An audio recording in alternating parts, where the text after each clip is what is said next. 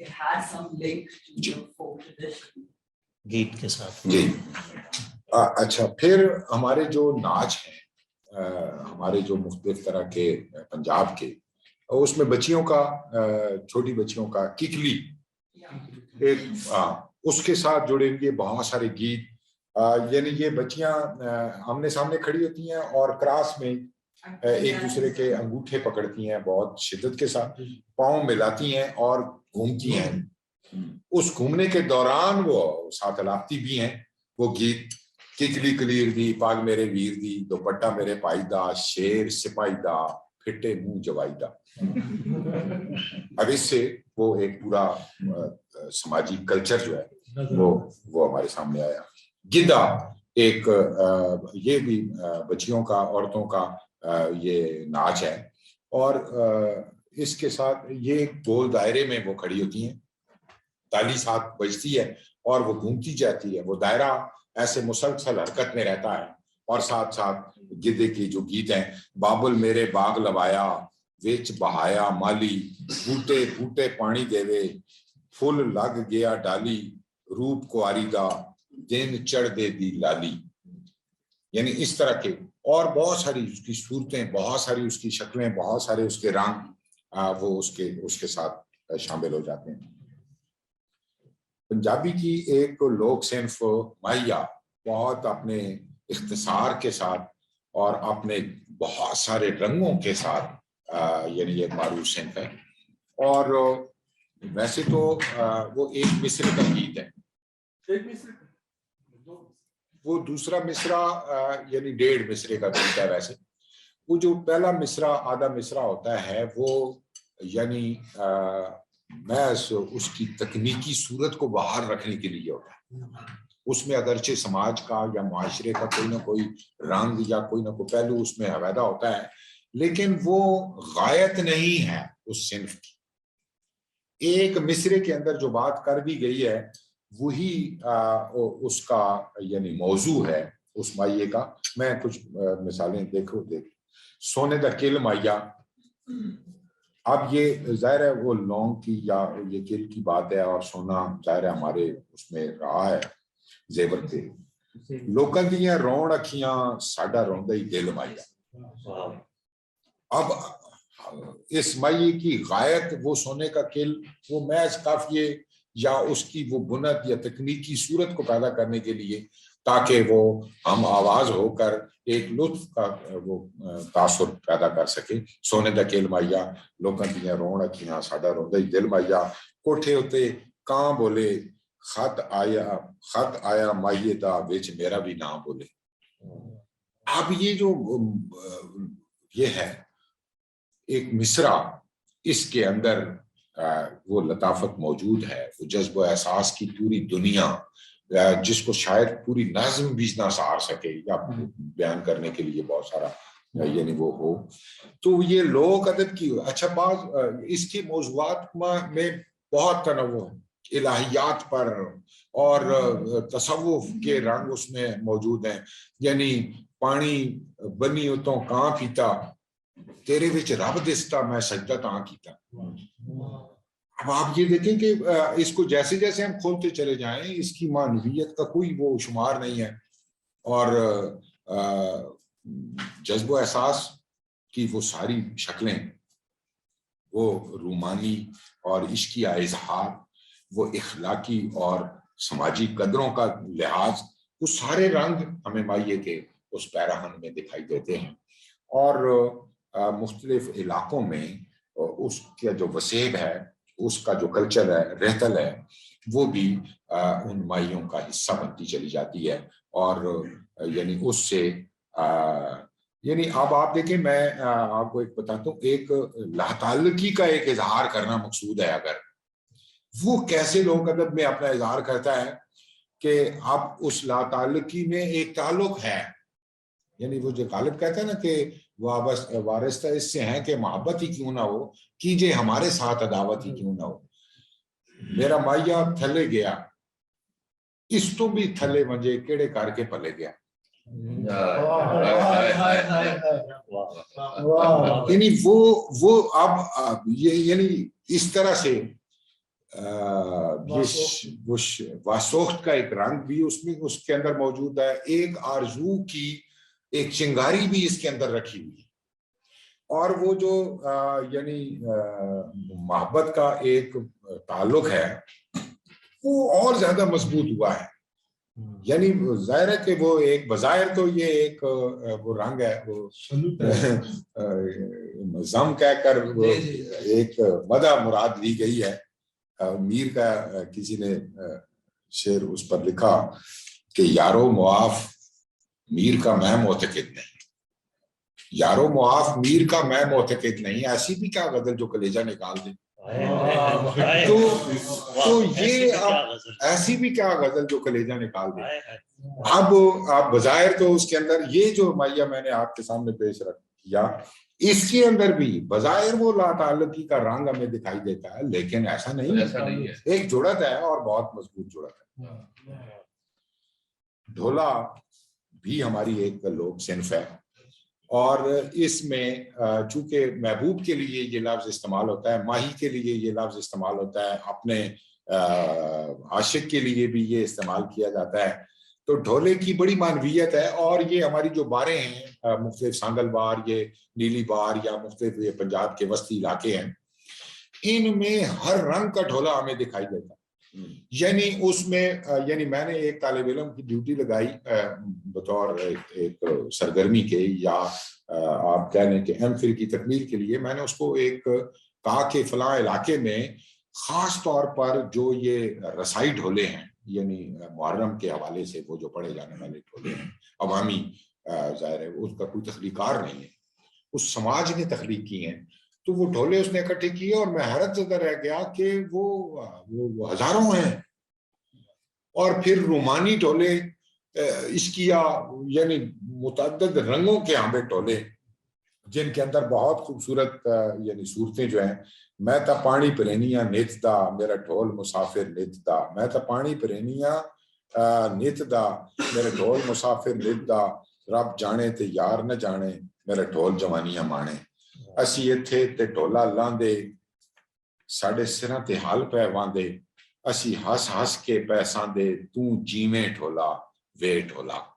ان وہ ڈھولا کا بار بار استعمال جو ہے وہ اس صنف کی شکل صورت بناتا ہے۔ باقی بہت سارے گیتوں میں بھی وہ ڈھولے کا رنگ جب شامل کیا جاتا ہے تو وہ اس کو ڈھولے کا گیت کا نام دیا گیا۔ ٹپا ایک ہماری قدیم صنف ہے، پشتوں میں بھی بہت زیادہ ٹپے ہیں اور پنجابی میں بھی ٹپا کو بعد میں کئی ہمارے اردو تخلیقاروں نے بھی اس صنف کو اختیار کیا، لیکن وہ جو زور یا وہ روانی لوک ادب میں ہوتی ہے وہ یقینی طور پر نہیں آتی۔ اچھا اس میں یہ ہوتا ہے ٹپے میں کہ باقاعدہ جیسے کوئی مقابلہ ہوتا ہے نا کہ دو ٹیمیں ہوتی ہیں، ایک ٹیم ایک وہ ٹپا کرتی ہے، پھر دوسرا اس کا جواب، جو یہ ٹپنے کا مفہوم کوئی ایسا ہی ہے کہ رد عمل میں یا جواب میں وہ اس سے بھی بڑھ کر اس کی فارمیٹ کچھ اس طرح سے ہوتی ہے کہ ایک یعنی دو مصرے جن کی طوالت نسبتاً مائع سے زیادہ ہوتی ہے اور وہ آپس میں ہم ردیف اور ہم قافیہ ہوتے ہیں، اور پھر اس کے درمیان میں جو زنجیرہ بنتا ہے وہ کلی بنتی ہے، وہ مختصر ہوتی ہے اور پھر اسی کی تکرار ہوتی ہے۔ میں ایک مثال رکھتا ہوں آپ کے سامنے تاکہ اب مثلا یہ دیکھیں پاکستان کو دعا دی ہے اس نے، کنداں تے رکھیاں ساویاں کلمہ کان دیاں، کنداں تے رکھیاں ساویاں کلمہ کان دیاں، خیری مرسن فوجاں پاکستان دیاں، ایک دعا ہو گئی۔ اچھا آپ درمیان میں وہ جو ٹپے کا بنیادی رنگ ہے، میں اتھے تے ٹولا پربت ساڑی کھوئی نہ پانی شربت، کنداں تے رکھیاں، پھر وہ تکرار کرے گا، کنداں تے رکھیاں ساویاں کلمہ کان دیاں، خیری مرسن فوجاں۔ یہ جو دو مصرے ہیں یہ اگر الگ ہوں گے تو پھر یہ ایک نئی صنف بنے گی، اس کو گاون کہتے ہیں، گانا گاون۔ تو وہ ایک الگ یعنی جب کہا جائے گا کہ یہ گاون ہے تو گاون میں صرف یہ دو مصرے ہوں گے جو ردیف قافیے میں یعنی جیسے بیت ہوتا ہے یا ایک شعر ہوتا ہے، ایک فرد ہوتا ہے۔ پنجابی لوک ادب کی ایک بہت معروف اور بہت خوبصورت اور شاید دنیا کی بے نظیر صنف یعنی بولی ہے، ایک مصرے کا گیت ہے اور اس کے اندر ایسے جیسے سیلے بے پناہ اس کے اندر مقید کر دیا گیا، اس کے اندر ایک ایسا بڑا یعنی موضوع اور اتنا پھیلا ہوا موضوع کوئی سمیٹ کر، جیسے کہتے ہیں نا کہ کوزے میں دریا بند کرنا، اس صحیح معنوں میں بولی کی صنف جو ہے ایک مصرے کا گیت ہے، تیرے لونگ دا پیا لشکارا کہ حالیاں نے حل ڈال دیا۔ اب یہ بنت ہے اس کی، اور بالکل اسی رنگ میں یعنی ایک اتنی بڑی بات کو اتھے عملہ تے ہون نبیڑے تے ذات کے سے نہیں ہوں پوچھنی، گوری نہا کے چھپڑ چوں نکلی تے سلفے دی لاٹ ورگی۔ اچھا میں نے یہ دیکھا ہے کہ بعض بولیوں میں وہ سماج کا جو تغیر ہے، وہ تبدیلی ہے، وہ آئی ہے۔ یہ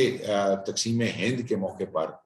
جب یہ قتل و غارت اور بربریت اور وحشت کے خون چکاں مناظر شاعروں نے بھی باندھے ہیں، تخلیقاروں نے بھی باندھے ہیں، لیکن لوک ادب میں بھی اس کا اظہار آیا ہے۔ ایک بولی آپ دیکھیں کیسی بولی ہے کہ پگ رنگ لے مزاجیا یارا تے پانیاں چ رت کھل گئی، پگ رنگ لے مزاجیا یارا تے پانیاں چ رت کھل گئی۔ اب یہ جو عوامی اظہار ہے، یہ وہ امرتا پریتم نے جو نظم کہی تھی اس پر 1000 گنا زیادہ بھاری ہے۔ ایک مصرے نے کہ پانی سے رات کھل گئی، اور اس میں یہ جو طنز ہے پگ رنگ لے مزاجیا یارا، یہ ہر طبقے کے لیے وہ الگ الگ اس کا ہدف ہے۔ اس کی معنویت کا دائرہ صرف مسلمانوں کے لیے یہ نہیں ہے، صرف ہندوؤں کے لیے نہیں ہے، صرف سکھوں کے لیے نہیں ہے، بلکہ اس کا دائرہ ایسے پھیل کر نا سارے انسانوں کا سانجھا ہو گیا مشترک. ایک یعنی بہت ساری بولیوں کی ایک چین سے ایک داستان پوری بنائی جاتی ہے. یعنی ایک زمانے میں یہ جو سکھ پینشنی تھے انہیں کوئی اپنی پینشن بڑھانے کے لیے یا کسی بھی معاملات میں انہوں نے کوئی احتجاج کیا اور ان کے احتجاج میں کوئی توڑ پھوڑ شامل تھی امرتسر میں تو انہیں گرفتار کر لیا گیا اور پھر جو ان کے عزیز و اقارب تھے یا اور ان کے جو سکھ کمیونٹی تھی وہ ساری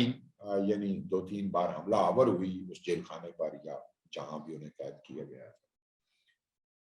تو خوف سے کہ یہ فساد زیادہ نہ ہو ان پینشنیوں کو یعنی اٹکلے میں بھیج دیا گیا اور ایک اسپیشل ٹرین پر بٹھایا گیا.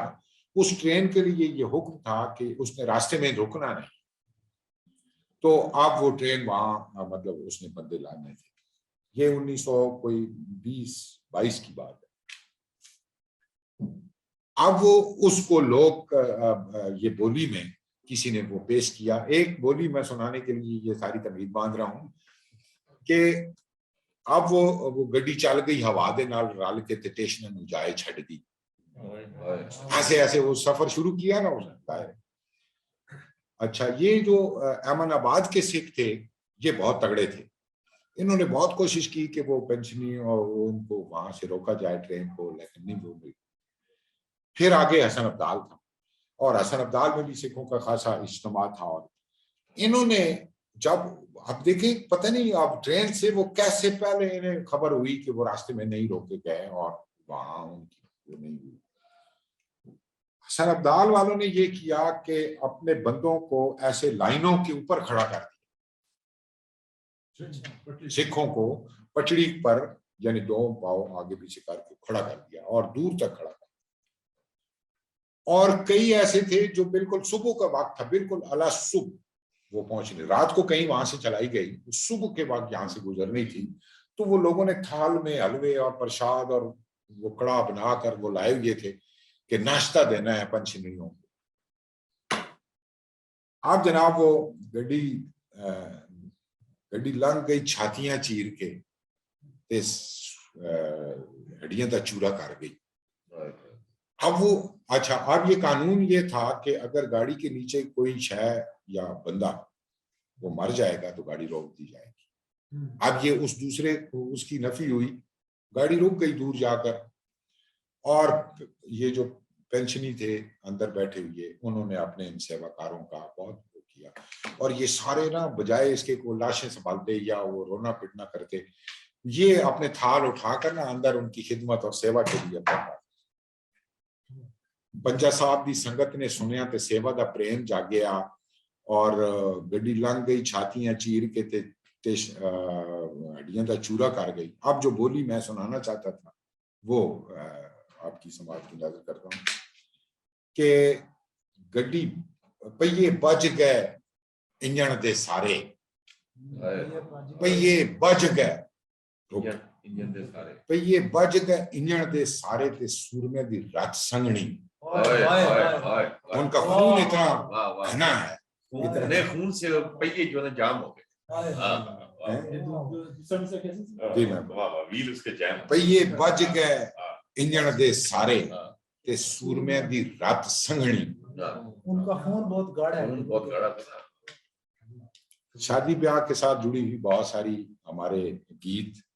اور بہت سارے مخصوص گیت, مثلاً سٹھنی ایک اس میں بہت خاص گیت ہے. جب باراتی پہنچتے ہیں دلہن والوں کے گھر تو وہاں پر اس کی سہیلیاں, دلہن کی سہیلیاں, ووٹی کی سہیلیاں جو ہیں